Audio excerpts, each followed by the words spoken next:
Esther, o segredo da coragem oculta. Você já se perguntou o que é preciso para desafiar o destino? Para uma mulher comum, em um mundo dominado por homens e impérios vastos, a coragem pode ser o sussurro de uma revolução. Em meio aos luxuosos palácios da antiga Pérsia, onde a intriga era tão comum quanto o ar que se respirava, uma história extraordinária de sobrevivência e heroísmo estava prestes a se desenrolar. Prepare-se para conhecer Esther, a rainha que, com sua astúcia e bravura silenciosa, mudou o curso de uma nação inteira.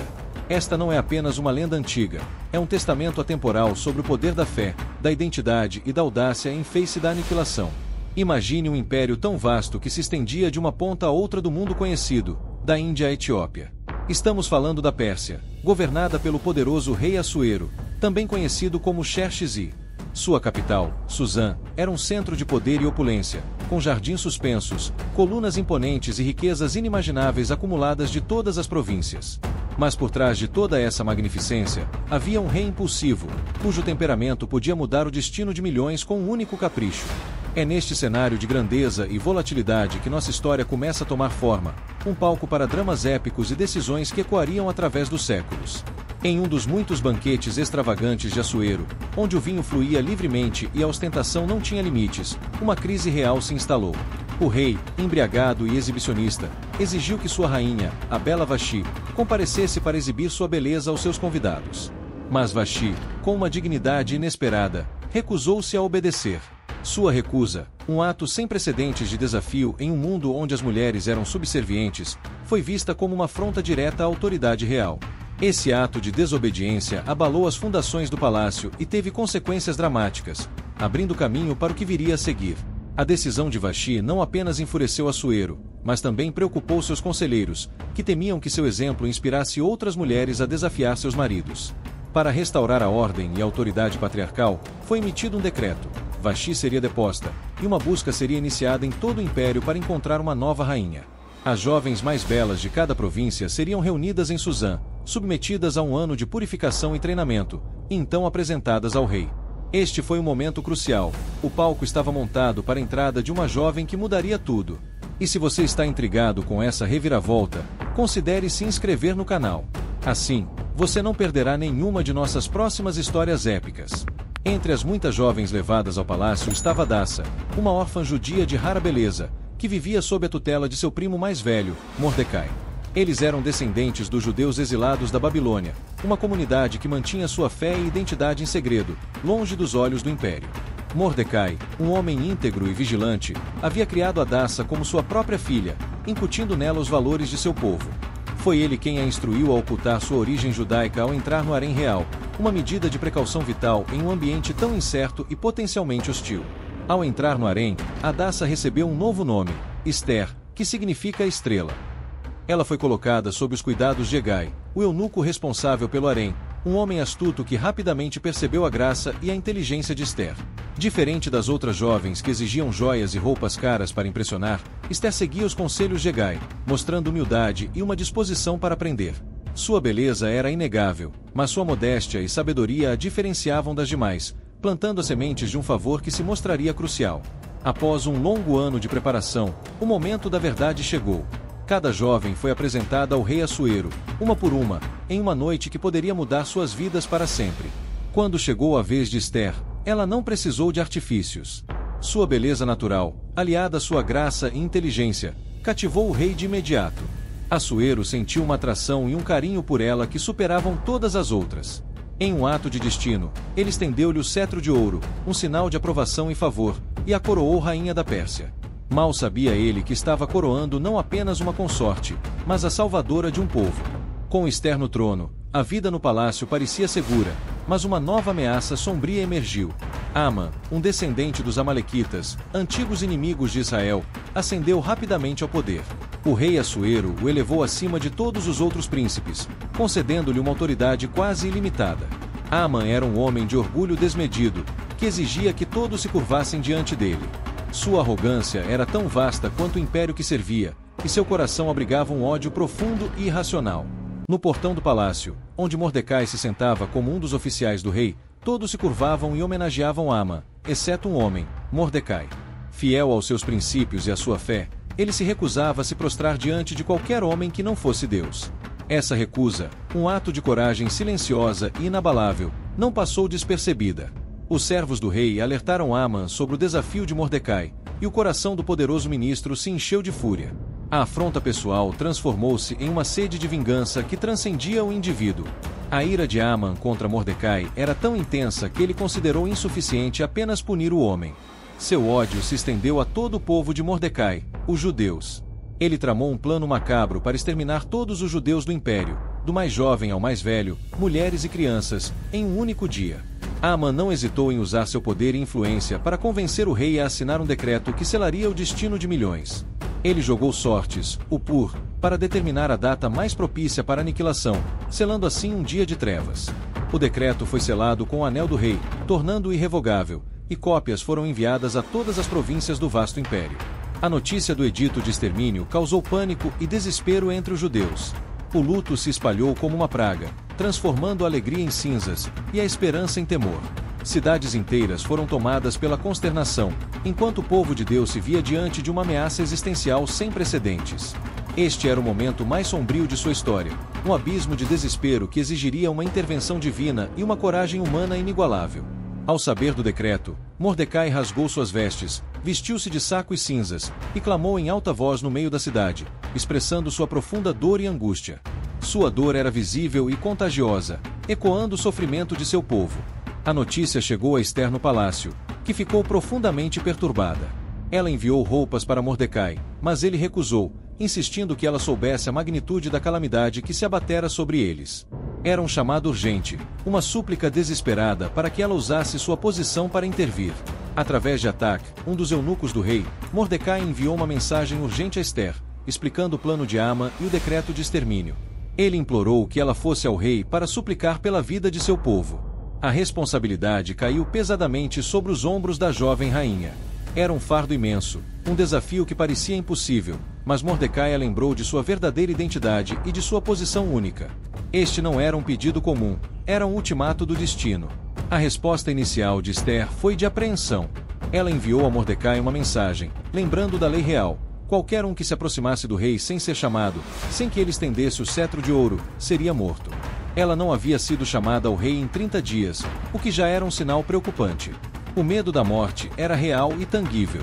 Como poderia uma jovem rainha, por mais corajosa que fosse, arriscar sua vida para um encontro incerto com um rei tão volátil? A hesitação era compreensível, mas o tempo estava se esgotando. A resposta de Mordecai foi um divisor de águas. Ele a desafiou com uma verdade penetrante. Não penses que, por estares no palácio do rei, só tu escaparás entre todos os judeus. Pois, se te calares agora, socorro e livramento virão de outro lugar para os judeus, mas tu e a casa de teu pai perecereis. E quem sabe se para um tempo como este não chegaste ao reino? As palavras de Mordecai despertaram em Ester não apenas o senso de dever, mas a compreensão de seu propósito divino. Com uma coragem renovada e uma fé inabalável, ela tomou sua decisão. Vão, ajuntem todos os judeus que se acharem em Suzã, e jejuem por mim, não comam nem bebam por 3 dias, nem de noite nem de dia. Eu e as minhas moças também jejuaremos. Depois disso, irei ao rei, ainda que seja contra a lei, e se eu perecer, pereci. O chamado de Ester ao jejum foi um apelo profundo à fé e à união. Por 3 dias e 3 noites, os judeus em Suzã jejuaram e oraram, clamando a Deus por livramento. Enquanto isso, Ester se preparava para o momento mais crítico de sua vida. Ela não estava apenas se vestindo com seus trajes reais mais esplêndidos, estava se revestindo de uma coragem que vinha de sua fé e da solidariedade de seu povo. A atmosfera no palácio era de ansiedade silenciosa, enquanto uma rainha se preparava para desafiar a morte em nome da vida. No 3º dia, Ester, vestindo seus trajes reais, foi ao pátio interior do palácio, em frente ao salão do rei. O coração batia forte, cada passo era um ato de fé. O rei estava sentado em seu trono, e seus olhos pousaram sobre ela. A tensão era palpável. Seria ela condenada ou receberia o favor real? Em um gesto de misericórdia e carinho, o rei Assuero estendeu o cetro de ouro para Ester. Ela se aproximou e tocou a ponta do cetro, um sinal de que sua vida estava poupada e que o rei estava disposto a ouvi-la. O primeiro e mais perigoso obstáculo havia sido superado. Com o favor do rei assegurado, Assuero perguntou a Ester qual era o seu pedido, prometendo conceder-lhe até metade do reino. Mas Ester, com astúcia e paciência, não revelou seu plano de imediato. Em vez disso, ela convidou o rei e Haman para um banquete especial que ela havia preparado. Era uma jogada estratégica, projetada para aumentar a curiosidade do rei e, mais importante, para elevar a confiança e a arrogância de Haman, preparando-o para a queda iminente. A intriga estava apenas começando a se desenrolar. Após o primeiro banquete, Haman saiu exultante, orgulhoso de ser o único convidado ao lado do rei e da rainha. Mas sua alegria foi manchada pela presença de Mordecai, que novamente se recusou a se curvar.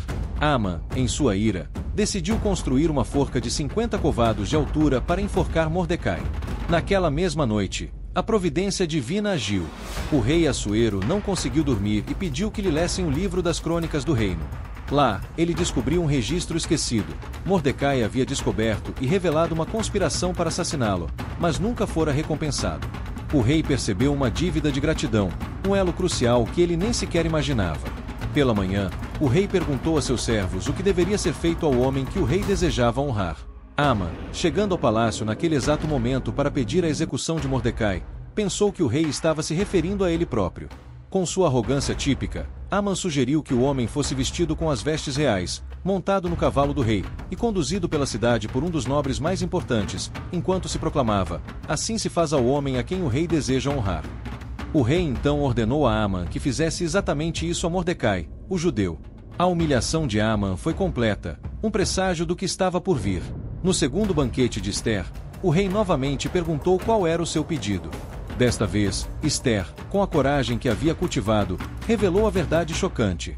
"Se achei favor aos teus olhos, ó rei, e se ao rei apraz, seja-me concedida a minha vida, e a vida do meu povo, porque fomos vendidos, eu e o meu povo, para sermos destruídos, mortos e aniquilados." Quando o rei perguntou quem ousaria fazer tal coisa, Ester, com o dedo apontado, declarou: "O adversário e inimigo é este Haman, este malvado." O salão caiu em um silêncio atordoante, o ar pesado com a revelação. A ira do rei Assuero explodiu. Ele se levantou do banquete e saiu para o jardim do palácio, dominado pela fúria. Haman, em pânico, percebeu que seu destino estava selado e implorou por sua vida a Ester.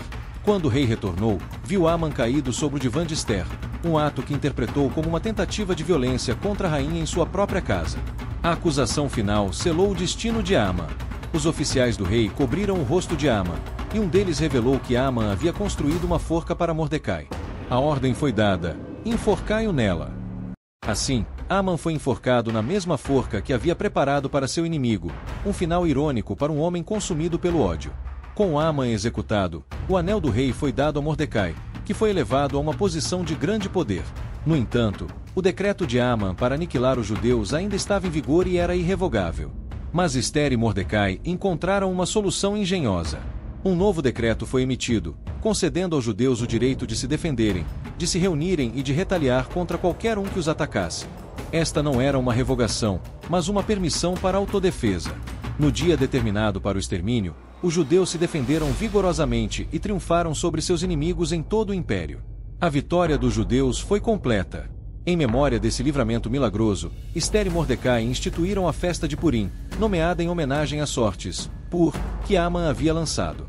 Purim se tornou uma celebração anual de alegria, banquetes e troca de presentes, um lembrete eterno da providência divina e da coragem de uma rainha que arriscou tudo por seu povo. É uma festa que celebra a virada do destino, a transformação do luto em alegria e a vitória da luz sobre as trevas. A história de Ester é mais do que um relato de intriga palaciana. É um poderoso testemunho da coragem que reside em cada um de nós, muitas vezes oculta até o momento de maior necessidade. Ester, uma jovem exilada, revelou-se uma líder estratégica e uma mulher de fé inabalável. Sua história nos lembra que, às vezes, somos colocados em posições de influência, para um tempo como este, para um propósito maior do que podemos imaginar. A coragem de Ester não salvou apenas um povo. Ela inspirou gerações a acreditar que uma única pessoa, com fé e determinação, pode mudar o curso da história. A jornada de Ester nos mostra que a verdadeira força não está na espada ou no poder imperial, mas na capacidade de se levantar por aquilo que é certo, mesmo quando o medo é avassalador. Sua história ressoa através dos séculos, um eco de esperança para todos que enfrentam adversidades. O que você achou da história de Ester? Qual momento te marcou mais? Deixe seu comentário abaixo e compartilhe suas reflexões. Adoraríamos saber sua opinião e continuar essa conversa. Se inscreva no canal para mais vídeos sobre histórias bíblicas e revelações surpreendentes, e ative o sino. Sua jornada de conhecimento começa agora.